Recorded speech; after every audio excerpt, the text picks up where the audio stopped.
Hoje a igreja de forma geral comemora a Páscoa, né? A Páscoa do Cordeiro. Qual é o grande símbolo, qual é o grande significado da Páscoa, né? Eu acho que o maior de todos os símbolos da Páscoa é o amor. Isso é um ponto passivo para todos.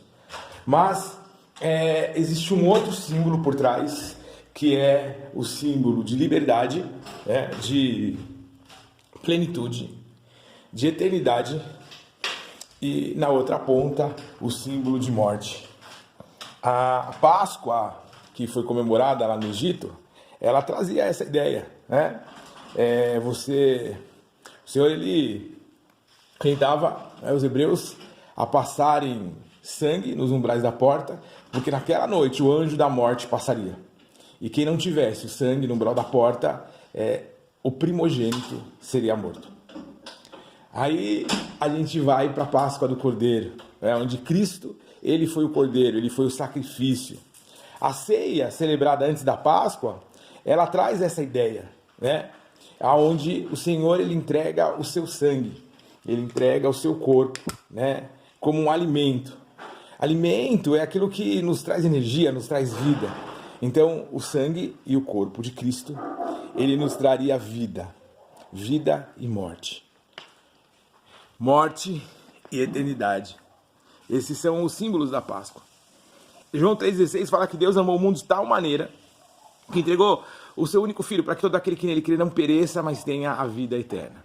Continua o texto falando, ele não queria condenar o mundo, porque senão ele mandava um juiz, mas ele mandou um consolador. Continua ainda o texto, falando que porque quem nele crê será salvo, mas quem não crê já está condenado. A condenação aconteceu no Éden, e foi o próprio homem que condena o homem, quando ele decide deliberadamente trocar a vida pela morte, pelo prazer, pelo desejo. E aí ele traz essa condição de morte. Então, eu queria trazer hoje essa reflexão, que não é sobre ser uma pessoa boa, mas é sobre ser uma pessoa que entende o sacrifício de Cristo, que recebe esse sacrifício e que decide todos os dias pela vida. Não existe outra vida a não ser Ele. No restante é só dor, sofrimento. Esse é o motivo que nós vivemos aflitos. A gente acha que a depressão, que a ansiedade, que essa angústia, ela é uma coisa dos tempos modernos, né? Mas Freud lá no final do século passado, né? Começo do século passado, ele já falava sobre o mal-estar da cultura. Esse mal-estar que já acontecia.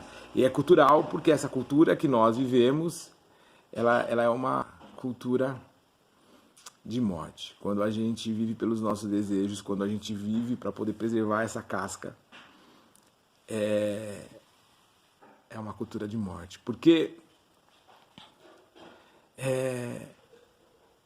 se vivemos é para o Senhor que vivemos.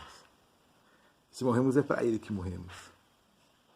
Porque só quando eu tenho essa percepção é que eu começo a viver o pleno conhecimento e me encher da vida, essa vida eterna, que faz com que a morte seja só um piscar de olhos. O Senhor nos chama para a vida. Páscoa é sobre vida. É sobre uma possibilidade de ser absolvido de uma condenação, onde eu me condeno todos os dias. Como Adão se condenou no Éden, eu me condeno todos os dias. Mas em Cristo a gente tem a possibilidade de absolvição dessa condenação. Somente nele. Pense nisso. Feliz Páscoa. Ou não.